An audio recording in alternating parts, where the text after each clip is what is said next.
Sorry. That was pretty close. Thanks. Yes, indeed. Good morning and welcome to the Exiles. Are we dropping the morning Exiles? Are we now your Well, we're now, the television show's in the midday, so, I mean, technically it's morning, but, you know, I just like the Exiles. So if we could fit it on the sign, we could put your anytime, 24/7, all one size fits all Exiles. Yeah.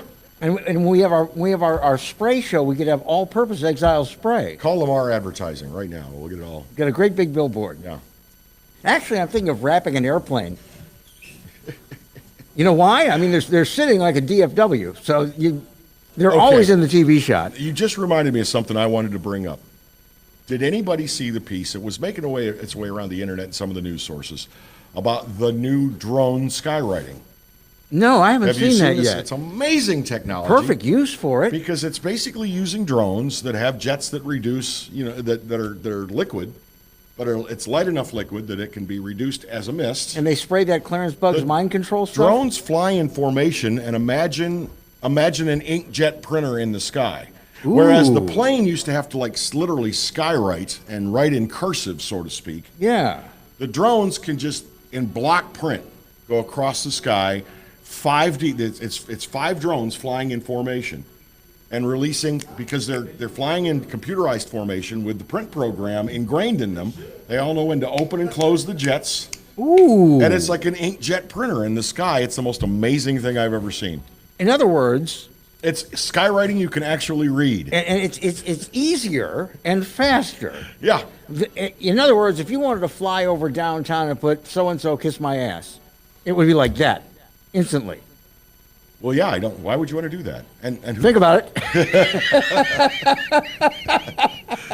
Well, I think there may be somebody who's got that. Morning, Bridget. Morning, Leslie. Tony. Everybody who's with us so far this morning. All righty. Look at that. Hi, Leslie. That's a good-looking group. And hi, Bridget. As you can see, with us right now is our friend, attorney at law, Franz Borghardt. Good Gentlemen, morning. how are you guys doing? Everybody out in Facebook world, good morning as well. We're about to get you set up like the pros from Dover here. I am very excited. So we can talk non-law for a second. Well, yeah. So as you guys know, and I guess I'm really talking to the audience when I say this, I do a little bit of radio work, and I realized that with everything that was going on, I wanted to be able to do it at my office. And so I went to the experts. I went to you guys and said, hey. I mean, and it was literally, I thought you said you went to the experts. So I literally said, Bill, click on everything I need to buy, and I'll have it shipped. And so, yes. He bought it right here from La Divina. Really Z-Zounds ought to give them a commission. So you're basically going to make your boardroom, your meeting table in your office into a radio studio. Half my office conference room table will be a quote-unquote studio. So what I appreciate is, one, you guys are generous enough to whenever I need help recording something, Kevin or Bill, you step up. But, mostly Kevin, yeah. Mostly Kevin. Well, I was trying to be nice. Pays me. Well, there is Pay that. me. But you know, In fact, he's damn rude to me. that's I gotta tell you, that's something I do want to talk about. This idea of You okay, people- Lance? I'm good. this idea that people should just do stuff and not get compensated. Oh, yeah. I gotta tell you. Now look, I'm happy to do law stuff for people when they need like help with a traffic ticket or something, but it's like we're in a time in the world where we don't offer to pay and we expect. And I'm kind of that frame of mind where if you're good at doing something, you need to get paid to do it, you know? Now I do a fair amount of, to use your vernacular, pro bono work. So do I. Always have.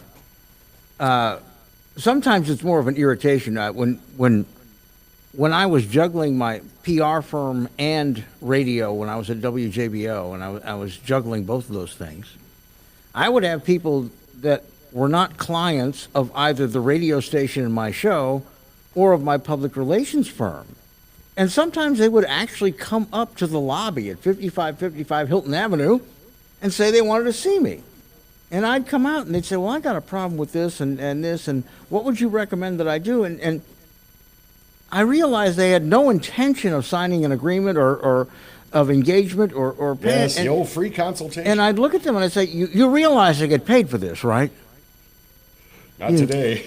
So what makes a big difference for me? What makes a big difference for me, guys, is I believe that if you offer, that goes a long way. If you offer to pay, and I decide, no, you know what, I'm good. I don't need to charge you. Yeah. That goes a long way with me. But the expectation, the dare I use the word entitlement, just really it rubs me the wrong Well, way. my feeling on this is this. If you need somebody to help you out pro bono, if you need a favor, you should tell them right up front. And I got to tell you straight up, man, my budget on this is zero.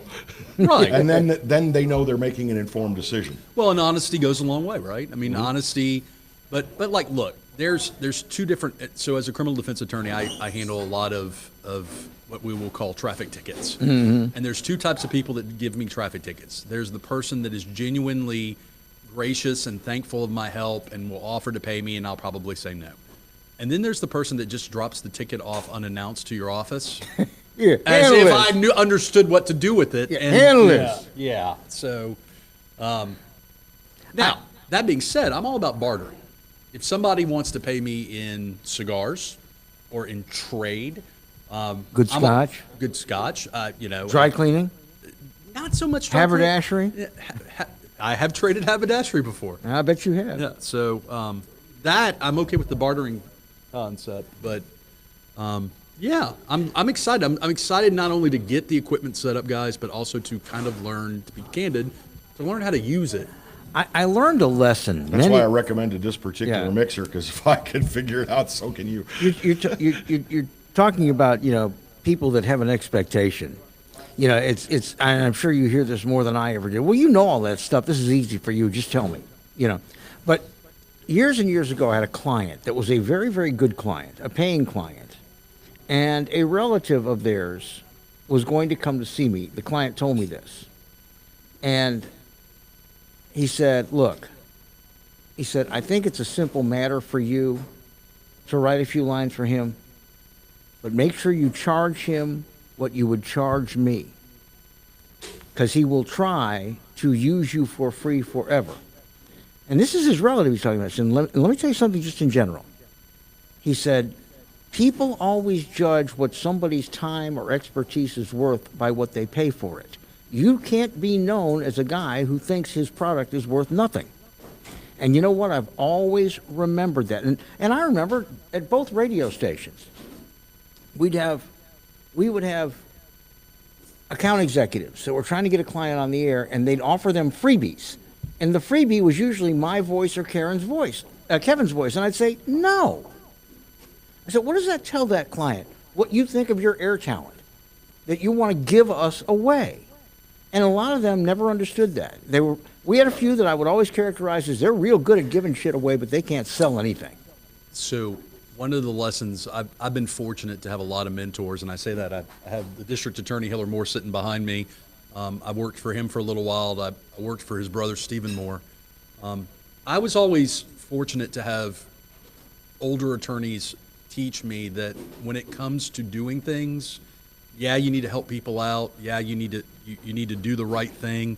But one of the things I learned is when we represent young people, and by young people I mean anyone between the ages of juvenile and 20, 21, sometimes into the 30s. Yeah. When mom and dad are paying, one of the things I learned is while I will certainly take the money from mom and dad, Kitty, Susie, or Timmy need to pay mom and dad back. And that has to be a part of the process. Having skin in and it goes full circle, right? Having skin in the game changes everything.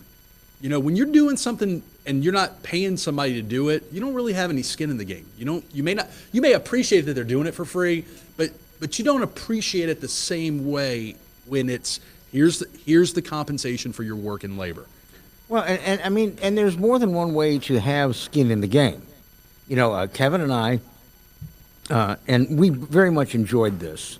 We like helping to put together broadcast suites for people like you. Right. But again, I made a very strong, almost oppressive recommendation on the microphones Yes. because that is my expertise, okay? And that's my skin in your game because if you don't like these microphones, Right. I'm going to feel like crap. Right. Because I took my expertise, which is part of what I sell to people, Right. and I said, this is it. You like how you sound on this? You said, I do. This is what you want. I'm, in fact, using the very microphone that Exactly. you told me to order. So I got a cheaper one here. We're going to get you you one. got a I good got voice. cheap But you one. got a good voice. Yeah. It's not cheap. You though. got a better- it's this not is cheap. Audio Technica 2020. It It's a retails good about mic. 119 bucks. Yeah, it's a good mic. And let's talk, since we're talking about what you guys do. I mean, when you're not doing a very successful TV show and podcast, one of the things that you guys are good about, I'm buttering you up a little bit. I'm sorry. I didn't mean It's to- okay. Like a roll. It's all right. Stop it some more. So, so one of the things I like is also there are people that will tell you get the biggest, the baddest, the most expensive, and that was not something. And look, I've told people if you want to start a podcast, you need to talk to Bill, you need to talk to Kevin. You don't have to get look. Getting the $4,000 device that you will not be able to use is not necessarily the answer. You know, it's kind of funny. Kevin, I know you're more of a bourbon drinker, but Franz, you drink scotch, right? I'm more of an Irish whiskey Yeah. drinker. I'm a little dry these days, but yes, in general, And yes. I'm a scotch drinker too. And I remember when Johnny Walker Blue came out, because my normal scotch at house, in the house, is either Johnny Walker Black or Glenlivet. And when Johnny Walker Blue came out at $200 a bottle, it's probably $250 a bottle now. It's expensive. You know, it's a very nice scotch. But the question I would ask myself is, do I need to do this? Is this my everyday? Do I need this? And you know what? You can never go wrong by buying the $10,000 unit. But chances are you're never going to use it to its full potential. And chances are you could have taken the other, $9,500 and put it in your pocket and done something for your family with that when this $500 unit with another $500 worth of good peripherals that are carefully curated Right. are going to serve the same end. And Kevin will tell you this, I geek out on a lot of these things that nobody thinks about, like who makes the best cables Right. and the best mic stands for your purpose. And I never pay full price. This is very true. There's something about getting about finding the deal too, which does not make you cheap. It's finding the deal. And look, as you guys know, I do a podcast with Richard Sprinkle. Who's Brilliant. watching right now, by the Yeah, way? Richard. Brilliant God attorney. bless Richard. Richard's on a vacation for his wife's. She has a big birthday. I'm not going to throw the number out, but it's a big one. So they're at the beach right now. But Richard, really, really, really, and he geeks out over mics. Oh, yeah. And it's. I'll tell you, it does make a difference. Well, right? Richard was a broadcast engineer. Right. Yeah. Right. And those Shure SM5s, which are a dynamic mic, that is probably the best dynamic mic you can get. And I agree I'm that going to it's disagree. Electrovoice. Electrovoice RE20. RE20 is probably the best dynamic mic Well, money can buy. and again, it's I've got a 320 at my home studio, and I love it. But you know what? It's voice quality. For me, I need that Shure Rumble. For you, you don't need I've that. got the Rumble. You've got it. Right. But the thing is, when you're doing close quarter stuff like a podcast, I think we're all going to agree, and Franz, you're going to find out, is using these condenser mics are so much better utility than using a dynamic when you're doing a close quarters thing like a podcast. Now, if you're going to be outside and you got a band and you got a singer, you want to put that dynamic mic in front of Right. it. But anyway, Well- that's a little look behind the curtain. So it is, and then the other part of the conversation, again, coming full circle, is, a lot of people during the pandemic decided, hey, I want to start a podcast. Mm-hmm. Yes. I want to start creating content, and I got to tell you, with my limited experience, I can create content. I don't want to worry about the other stuff. And I tell people, I'm like, find yourself somebody that can professionally record you. We have a mutual friend, Miss Rachel Cannon, Yep. who has a stellar podcast. Oh, it really is very entertaining. And look, she has someone do it for her, and she focuses on the content. Well, and Rachel picked a niche that was personal to her, and it has just blossomed. I'm very proud of Rachel. I like Rachel. The first person who ever put her on the air was my dear wife on Saturday Style. And her deal was, Rachel, I love what you do. I think you're an excellent designer. I think that we need to do 1 hour a month where people learn about design from somebody like you who's not threatening and not snooty. And Rachel was very, very nervous. And we basically got her to where she was comfortable in front of a microphone. And then the podcast she has now, which is basically business and design for introverts, that is ingenious. And you know what?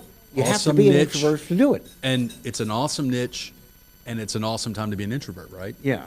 I mean, you talk It's to all about being an you talk to introvert right now. psychologists right now. Their introvert clients are doing fantastic. You know, their extroverts are the ones that are suffering. But no, I guys, look, I'm excited to be having something set up in my office. You know, when this pandemic started, I was kind of in the lurch of I initially couldn't record in the radio studio. Richard and I were using Zoom to remotely Facebook Live record because Richard and I are both what you would probably categorize as high risk in terms of contagions, either based on age or size or whatever. So it's going to be nice to be able to make something at your own office or at your own home. And the good thing about all this stuff is everything you guys have set me up with is mobile.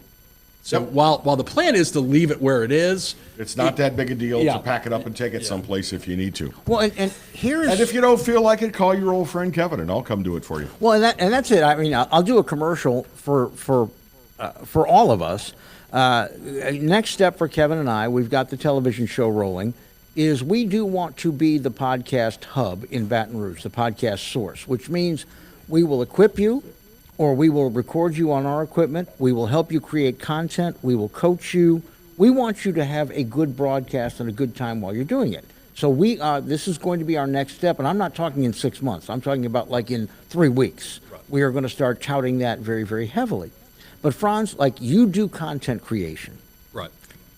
You want the technical aspects taken care of. There are a lot of people who can do the technical. They don't know or can't create content.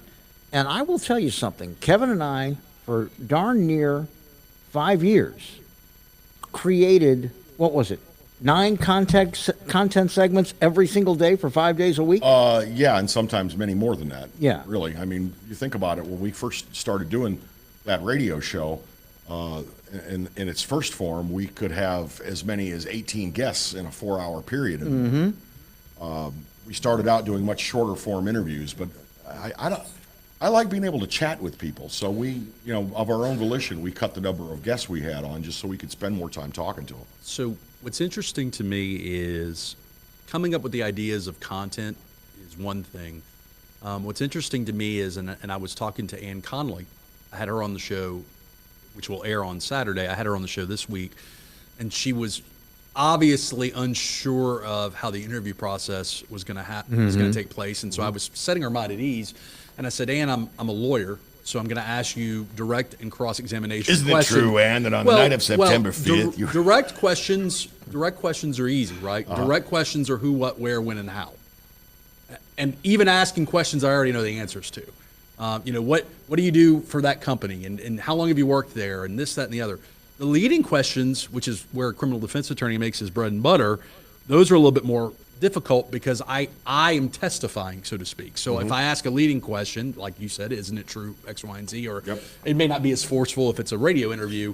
Those are, but basically I told Ann, and I tell everybody, I said, my job, if I'm having you on as a guest, and granted, Go Rouge Show is not expose radio. It's celebrating people in Baton Rouge. And that's probably a very good thing, by the way.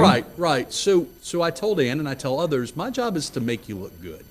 I wouldn't have you on the show if I didn't think you had something. I didn't think you had something, that it's worth sharing and worth talking about. So my job is not to say, hey, isn't it true that you did X, Y, and Z at the council meeting? That's just not what I do. Now, legal commentary is a little different. Legal commentary, when I do either stuff with you guys or Haldane, sometimes I'm just the seat of neutrality and I'm telling you this is what the law is, and sometimes I pick a side.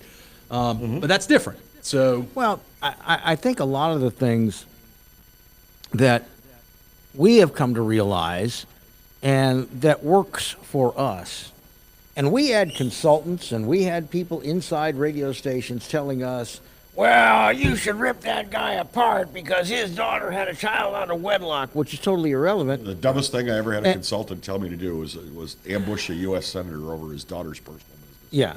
Well, that will ensure no other guests will ever want to come to your show. Well, that's- Especially that senator. As I explained to this bloviating butthole, I said, he just got elected. He's going to be the United States Senator for the next 6 years. And his daughter has nothing to do with what he does in the Senate, but it will ensure that we will not have access to that senator, who, by the way, is from our community, for the next 5 years and 4 months. That would be brilliant. And let me finish the story. The reply from Mr. Consultant was, well, he ran as a big family values conservative. No, he didn't. He ran as a extremely fiscal conservative candidate. He never once mentioned family values. You're thinking of another guy. Yeah. So we basically had an idiot who wasn't aware of his surroundings telling us how to do And a how radio about, show. you guys need to mix it up. Why? Well, you guys need to mix it up. And they'd get that, oh, I've been caught, I'm really stupid look on their face. But what works for us and a lot of people that are successful is gone are the days of Maury, and gone are the days of the attack ambush. We had a brand new guest on Exiles TV yesterday. He is the president of LOGA, Louisiana Oil and Gas Association. His name is Gifford Briggs. He is a very nice man. He was a nice guy. He has a job to do. He is a lobbyist for a trade association. And when he sat down, I said, now look, here's the deal. You've never met us in person before. This is not 60 Minutes with Morley Safer and Mike Wallace. We are a conduit for information. Right. And here's the thing. If the audience senses that you're full of you know what, they're going to know. So we're just going to ask you questions about the information. We may ask you to clarify a point, and then it's going to be all over. You have to reserve your ire for what I would consider an obvious target. You know, when the guy comes on and says that all cancers develop in the molars of your mouth, and that the people at Mayo Clinic and MD Anderson don't know anything about cancer, then That you was one of my can favorite interviews. actually hear me pulling the slide on my verbal shotgun. Franz, we booked this guy, the guy he just mentioned. We booked this guy a week in advance. We did all our homework.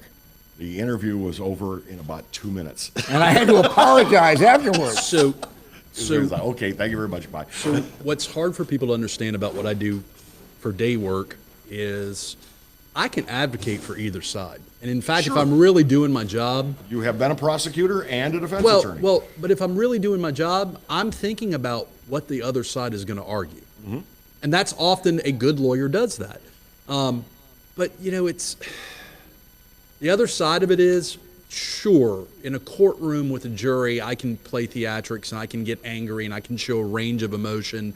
But candidly, I'm more effective in verbally slamming somebody when I'm not angry and throwing my arms all over the place and yelling and screaming. I mean, sarcasm and a mild tone goes a long way. Well, you know, there's something you said not too long ago about, okay, I'll bring in a copy of the Constitution and we'll just redline everything that you don't like. Yeah. I told that to Brian Haldane this week. Okay. Yeah, that was it. Yeah. In reference to Richard Condon as well. But, you know, the thing is, when I think your audience has an expectation from you, no matter if it's your first day on the air or your 10,000th day on the air. And the expectation now in any type of spoken word format is that you be intelligent, that you be up to date, you be civil, and you let the facts or opinions of others speak for themselves, and then you work backwards from there. And I think they also expect, if you've got somebody who insults the intelligence of the entire population, like this moron who actually had an agent who said MD Anderson doesn't know anything about cancer, your audience is waiting for you to slap them in the face, and you better do it quickly. So But not just because somebody has a different political belief than yours. let me drop since we're pulling the curtain back a little bit. That's all. We love to do Let's this. pull the curtain back a little bit. Put your pants on, Kevin. During the Alton Sterling coverage, I was asked by WAFB to do legal commentary along with Clay Young. And the second time I was asked to do it was when they were releasing the one of the videos that they hadn't previously released. And I remember sitting there with Clay Young before we went on, and I had this conversation with Greg Merriweather, God bless him. I said, look, I can be professional, I can give you legal commentary, but you have a choice. As a news station, you have a choice. If you want me to react on the air live to something I've never seen before, that's a choice.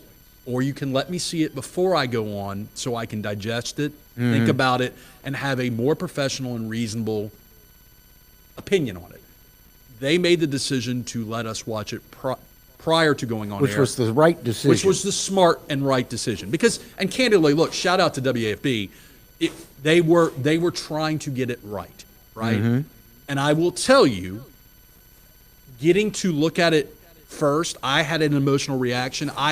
As you know, I don't always agree with our Attorney General, but I had a minute to digest it, and it modified what I said in terms of commentary, because I had a chance to think about, okay, you could say X, Y, and Z, which is emotive, and it's based on your emotional knee-jerk reaction, but take a step back, calm down. This is probably more why they have you on here.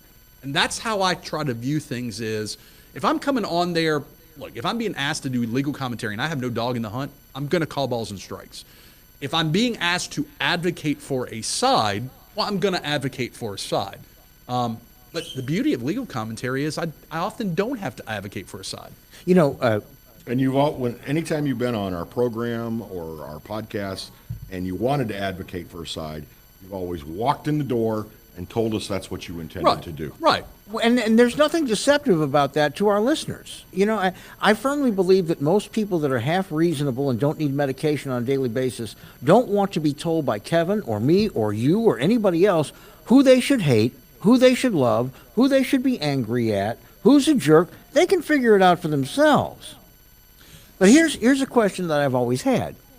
There have been people for the last few years, in particular in Baton Rouge, who like to dog criminal defense attorneys that somehow you're part of the problem if somebody familiar with these individuals. commits another crime. Right.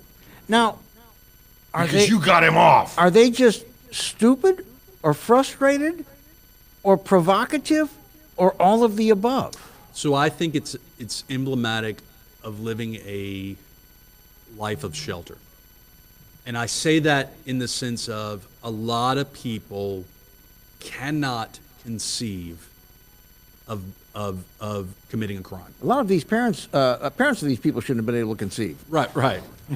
They can't imagine themselves committing a crime, and then when they are arrested or charged with a crime, they are generally the most self-righteous and indignant human beings, of course.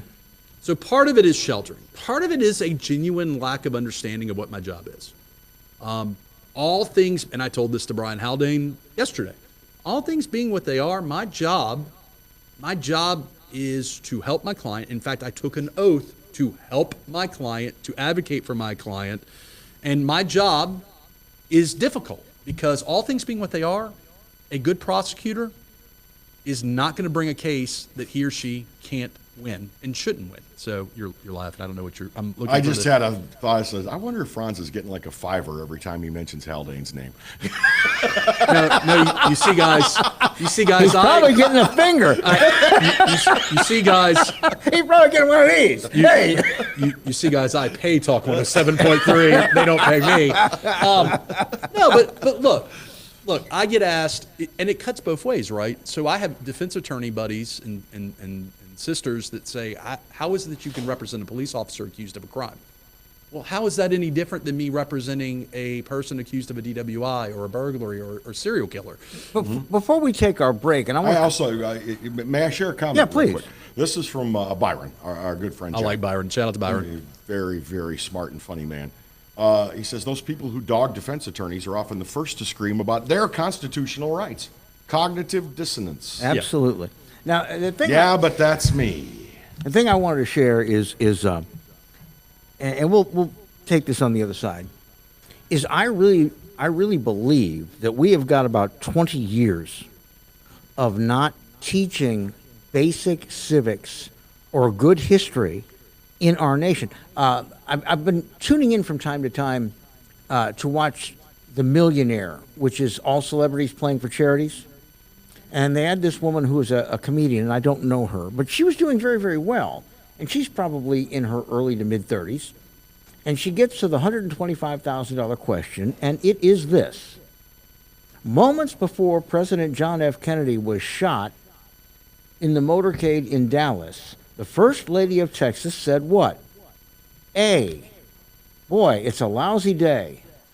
B, you certainly can't say Dallas doesn't love you, Mr. President. C, the weather has certainly been cooperative. Or D, do you think we'll be able to make it back to your next appearance, Mr. President? All right, now what's the answer? I'm going to guess D.